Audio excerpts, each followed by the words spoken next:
Hello viewers, আসসালামু আলাইকুম। আমরা মেসেঞ্জার ইউজ করি এবং মেসেঞ্জারে বিভিন্ন জনের সাথেই কথা বলি। তো অনেকে এগুলো হচ্ছে আমাদের স্ক্রিনশট করে রেখে বা আমাদেরকে বিভিন্ন ঝামেলায় করতে হয়। তো আমরা আজকে এখন একটা সেটিং দেখব, যে সেটিংটা করলে আপনাদের মেসেঞ্জারে যে কোনো কথা বললে আর কেউ স্ক্রিনশট নিতে পারবে না। তো এটার জন্য আপনাদের প্রথম হচ্ছে মেসেঞ্জার অ্যাপসে প্রবেশ করতে হবে। মেসেঞ্জার অ্যাপসে প্রবেশ করার পর আপনারা থ্রি ডট আইকনে ক্লিক করবেন। এই যে থ্রি ডট আইকন, এটাতে ক্লিক করবেন। এটাতে ক্লিক করে সেটিং আইকন দেখতে পাবেন, সেটিং আইকনে ক্লিক করবেন।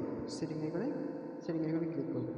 সেটিং আইকনে ক্লিক করার পরে একটু স্ক্রল করবেন। স্ক্রল করে নিচের দিকে গিয়ে দেখতে পাবেন যে প্রাইভেসি অ্যান্ড সেফটি। তো আপনারা এটাতে ক্লিক করবেন। এটাতে ক্লিক করার পর আপনারা হচ্ছে সেভ ওয়েব ব্রাউজিং নামে একটা অপশন দেখতে পাবেন।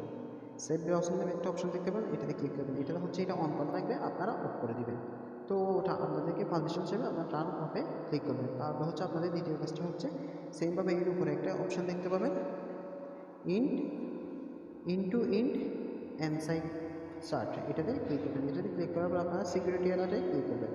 আপনারা সিকিউরিটি অ্যালার্ট দেখতে পাবেন, এটাতে ক্লিক করবেন। এই যে সিকিউরিটি অ্যালার্ট, এটাতে ক্লিক করার পর এখানে দুইটা অপশন, মানে সিকিউরিটি, এখানে দুইটা অপশন অন থাকবে। আপনারা হচ্ছে এই দুইটা অপশন অন থাকতে পারে, আপনাদের ক্ষেত্রে এই দুইটা অপশন অফ করে দেবেন। তো আজকে আপনি যে কোনো কথা বলেন মেসেঞ্জার আগেও স্ক্রিনশট নিতে পারবেন। তো ভিউয়ার্স, কেমন লাগবে জানাবেন। আসসালামু